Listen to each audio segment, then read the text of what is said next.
ತನ್ನ ಕಷ್ಟಗಳಿಗೆ, ತನ್ನ ತಪ್ಪುಗಳಿಗೆ ದೇವರ ಮೊರೆ ಹೋಗೋದು ಮನುಷ್ಯನ ಸ್ವಭಾವ. ನನ್ನ ಅತಿರೇಕದ ವರ್ತನೆಗೆ ನನ್ನ ಗ್ರಹಗತಿಗಳೇ ಕಾರಣ ಅಂತ ನಮ್ಮಮ್ಮ ಪೂಜೆ ಪುನಸ್ಕಾರ ಶುರು ಮಾಡಿದ್ರು.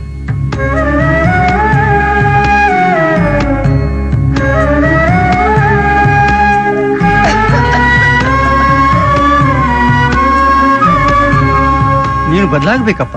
ನಿಮ್ಮಮ್ಮ ನಿಮ್ ಸಲುವಾಗಿ ಎಷ್ಟು ಕಷ್ಟ ಪಡ್ತಾ ಇದ್ದಾಳೆ, ದಿನ ನೋಡ್ತಾ ಇದೆಯಲ್ಲ. ನೋಡ್ ಮಗು, ನೀನ್ ಚೆನ್ನಾಗಿ ಓದಿ ದೊಡ್ಡ ಮನುಷ್ಯನಾಗಿ ನಿಮ್ ತಾಯಿನ ಚೆನ್ನಾಗಿ ನೋಡ್ಕೋಬೇಕಪ್ಪ. ಪುರೋಹಿತರು ಹೇಳಿದ ಮಾತುಗಳಲ್ಲಿ ತಾಯಿನ ಚೆನ್ನಾಗಿ ನೋಡ್ಕೋಬೇಕು ಅನ್ನೋ ಮಾತು ಮಾತ್ರ ನನ್ನ ಮನಸ್ಸೊಳಗಡೆ ಕೂತ್ಕೋತು. ಯಾಕೆ ಅಂದ್ರೆ ನನ್ನ ಆಸೆಗಳಲ್ಲಿ ಅದು ಒಂದಾಗಿತ್ತು. ಪೂಜೆ ಪ್ರಭಾವನೋ ಏನೋ, ಒಂದಷ್ಟು ದಿನ ನಾನು ಶಾಂತವಾಗಿದ್ದೆ. ಓದಿನ ಕಡೆ ಗಮನ ಹೋಗದಿದ್ರು ಸ್ಪೋರ್ಟ್ಸ್ ಕಡೆ ಗಮನ ಕೊಟ್ಟೆ. ದೇವ್ರು ನಂಬು, ಎಲ್ಲ ಒಳ್ಳೇದಾಗತ್ತೆ ಅಂತ ಹೇಳಿರ್ಲಿಲ್ವಾ ಶಾರದಮ್ಮ? ನೋಡಿ ಇವತ್ತು ನಿನ್ನ ಮಗ ಎಷ್ಟು ಬದಲಾಗಿದ್ದಾನೆ. ಇವತ್ತು ಹೇಳ್ತೇನೆ ಕೇಳು, ನಿನ್ನ ಮಗ ತುಂಬಾ ದೊಡ್ಡ ಮನುಷ್ಯನಾಗ್ತಾನೆ. ಅವತ್ತು ನಮ್ಮ ಅಮ್ಮನ ಸಂತೋಷಕ್ಕೆ ಮಿತಿನೇ ಇರಲಿಲ್ಲ. ಅವತ್ತೇ ನಾನು ಬದಲಾಗಬೇಕು ಅನ್ನೋ ನಿರ್ಧಾರಕ್ಕೆ ಬಂದೆ. ಒಂದೇ ನಾಣ್ಯಕ್ಕೆ ಎರಡು ಮುಖಗಳಿರುತ್ತಲ್ಲ, ಹಾಗೆ ಹೊರಗಿನ ಪ್ರಪಂಚಕ್ಕೆ, ಅಮ್ಮನ ಸಂತೋಷಕ್ಕೆ ಒಳ್ಳೆಯವನು ಅನ್ನೋ ಮುಖವಾಡ ಹಾಕ್ಕೊಂಡೆ. ಆದರೆ ನನಗೆ ಖುಷಿ ಕೊಡೋ, ನನ್ನ ಆಸೆಗಳನ್ನು ಈಡೇರಿಸೋ ಕೆಲಸಗಳನ್ನು ಮಾಡೋದಕ್ಕೆ ಅವಕಾಶಕ್ಕಾಗಿ ಕಾಯ್ತಾ ಕೂತೆ.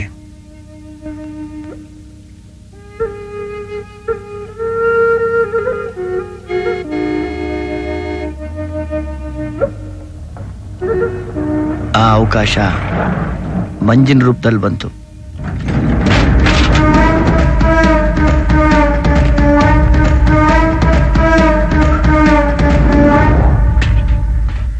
ಎಂತ ಹೇಳುದು ಶಾರದಾ ಅವ್ರೆ, ನಮ್ಮ ಮಗ ಮಂಜು ಇದ್ದಾನಲ್ಲ, ತುಂಬಾ ತರಲೆ. ಶಾಲೆಗೆ ಹೋದರೂ ಕಂಪ್ಲೇಂಟು, ಮನೆಗೆ ಬಂದರೂ ಕಂಪ್ಲೇಂಟು. ಅದಕ್ಕೆ ನಾವು ಆ ಊರು ಬಿಟ್ಟು ಈ ಊರಿಗೆ ಬಂದದ್ದು. ಒಳ್ಳೆ ಜಾಗಕ್ಕೆ ಬಂದಿದ್ದೀರಾ. ನಿಮ್ ಕಷ್ಟ ತೀರ್ತು ಅಂತಾನೆ ಇಟ್ಕೊಳ್ಳಿ. ನನ್ ಪರಿಚಯದ ಪುರೋಹಿತರು ಒಬ್ರಿದ್ದಾರೆ.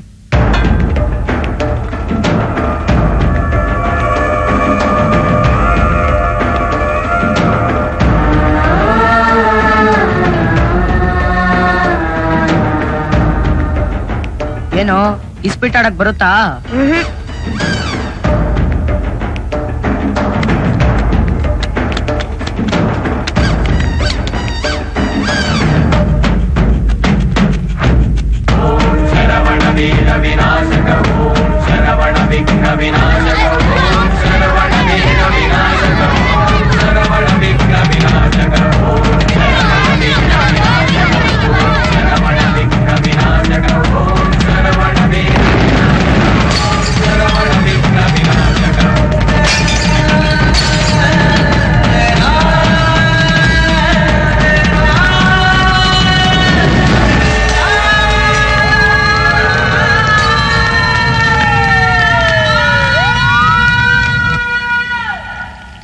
ಶಾರದಾ ಅವ್ರೆ, ನಮ್ಮ ಮಕ್ಕಳು ಎಷ್ಟು ಚಂದ ಓದ್ತಿದ್ದಾರೆ.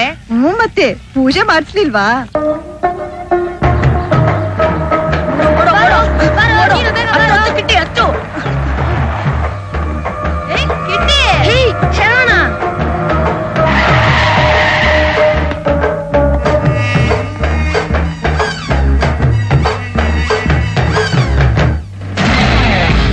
ಮೂರು ಜನರ ಆಸೆ ಗುರಿ ಒಂದೇ ಆಗಿತ್ತು. ಆದ್ರೆ ದಾರಿ ಮಾತ್ರ ಗೊತ್ತಿರಲಿಲ್ಲ. ಒಂದಿನ ಅದು ಸಿಕ್ತು.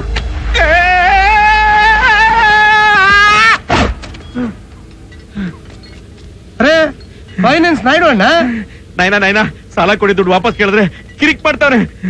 ಹೆಲ್ಪ್ చేయండి ನೈನಾ, ಹೆಲ್ಪ್ చేయండి. ನನ್ ಸಂಪೇಸ್ತಾರ ಮಾಡು. ಅಮ್ಮ ಅಯ್ಯೋ ನೈನಾ, ಹೆಲ್ಪ್ ಮಾಡಿ ಕಾಪಾಡಪ್ಪ, ನನ್ ಕಾಪಾಡು. ಇಟೇ ಅವನು ಅಂದಿ ಸೋಮ, ನಾವು ಕಳಿಸ್ಕೊಂಡ್ರೆ ಕ್ಷೇಮ.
ಅದು ಅಂಡರ್ ವರ್ಲ್ಡ್ಗೆ ನಾನಿಟ್ಟ ಮೊದಲನೇ ಹೆಜ್ಜೆ. ಆ ಹೆಜ್ಜೆ ಗುರುತು ಉಳಿದಿದ್ರೆ ಅವತ್ತೇ ಪೊಲೀಸ್ ರೆಕಾರ್ಡ್ನಲ್ಲಿ ನನ್ನ ಹೆಸರು ರಿಜಿಸ್ಟರ್ ಆಗ್ತಿತ್ತು. ಆದ್ರೆ ಹಾಗಾಗ್ಲಿಲ್ಲ. ಯಾಕೆ ಅಂದ್ರೆ ಹಂದಿ ಸೋಮ ಅವತ್ತೇ ಮರ್ಡರ್ ಆಗೋದ. ನಾಯ್ಡು ಅಂಡರ್ ವರ್ಲ್ಡ್ಗೆ ಸೇರಿದವನಲ್ಲದೆ ಇದ್ರು ಅಂಡರ್ ವರ್ಲ್ಡ್ನ ಪರಿಚಯ ಅವನಿಗೆ ಚೆನ್ನಾಗೇ ಇತ್ತು. ನಮ್ಮ ಥರನೇ ಆಸೆ ಆಕಾಂಕ್ಷೆಗಳನ್ನ ಇಟ್ಕೊಂಡಿದ್ದ ನಾಯ್ಡು ಹತ್ರ ಒಂದು ಪ್ಲಾನ್ ಕೂಡ ಇತ್ತು. ಅವನ ಪ್ಲಾನ್ ಪ್ರಕಾರ ನಾನೇ ನೆಕ್ಸ್ಟ್ ಅಂಡರ್ ವರ್ಲ್ಡ್ ಡಾನ್. ಆ ಜೆಪಿನೇ ಒಂದ್ ದೊಡ್ಡ ಸಾಮ್ರಾಜ್ಯ. ಅದ್ರಲ್ಲಿ ನಾವು ಸೇರ್ಕೊಂಡು ಬೆಳೆದು ಅವನ ಹತ್ರ ಹೋಗಿ ಅವನ್ನೇ ಎತ್ತಬೇಕು ಅಂದ್ರೆ ಮುಯ್ಯರ ಸೆಂಚುರಿ ಹೊಡಿಬೇಕಂದ್ರೆ 100 ರನ್ ಹೊಡಿಬೇಕಾಗಿಲ್ಲ, 3 ರನ್ ಹೊಡೆದ್ರು ಸಾಕು. 97ರಿಂದ ಶುರು ಮಾಡ್ಬೇಕು ಅಷ್ಟೇ.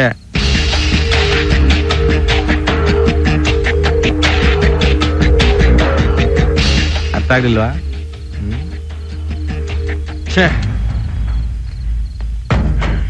ಡಾನ್ ಪಟ್ಟದಿಂದ ಜೆಪಿನ ಕೆಳಗೆ ಇಳಿಸ್ಬೇಕು ಅಂತಂದ್ರೆ ಅವನಿಗೆ ಸ್ಟ್ರೆಂತ್ ಆಗಿರೋ 5 ಜನ ಎತ್ತರೆ ಸಾಕು. ಜೆಪಿ ಅಲ್ಲಿಲ್ದಾವು ಅವನು ಮುಗಿಸ್ಬಿಟ್ರೆ ಮುಗೀತು. ಈ ಬೆಂಗಳೂರು ಮನದೇ, ಎಲ್ಲಿ ಬರೋ ಲಾಭ ಎಲ್ಲ ನಮ್ದೇ. ನಾಯ್ಡುನ ಥಿಂಕಿಂಗ್ ಎಲ್ರಿಗೂ ಸರಿ ಅನ್ನಿಸ್ತು. ಹೊರಗಿನ ಜಗತ್ತಿಗೆ ಎಲ್ರೂ ಒಂದೊಂದು ಮುಖವಾಡ ಹಾಕೊಂಡ್ವಿ.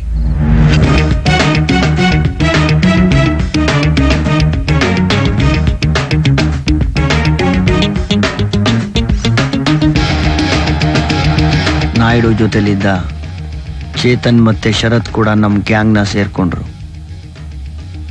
ಎಲ್ಲರೂ ಸೇರಿ ಅಂಡರ್ ವರ್ಲ್ಡ್ ನಲ್ಲಿ ನಮ್ಮ ಫಸ್ಟ್ ಅಕೌಂಟ್ ಓಪನ್ ಮಾಡಿದ್ವಿ.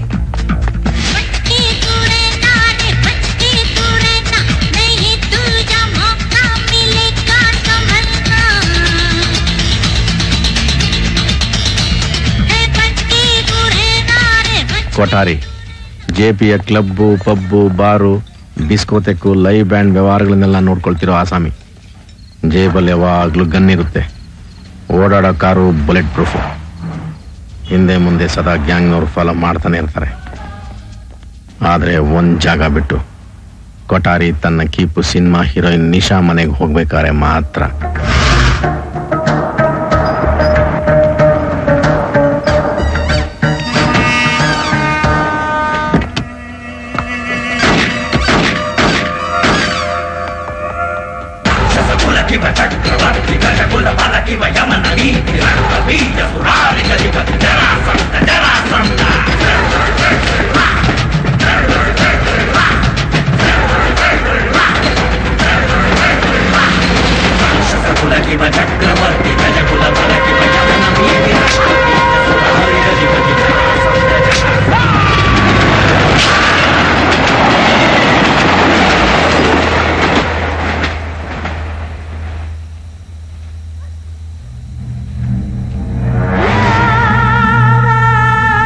ಏನದು? ನಮ್ ಗ್ಯಾಂಗ್ ಹೆಸರು. ಹೊಡಿತಾ ಇರೋದು ಯಾರು ಅಂತ ಆ ಡಾನ್ ಮತ್ತೆ ಪಬ್ಲಿಕ್ ಇಬ್ಬರಿಗೂ ಗೊತ್ತಾಗಬೇಕು.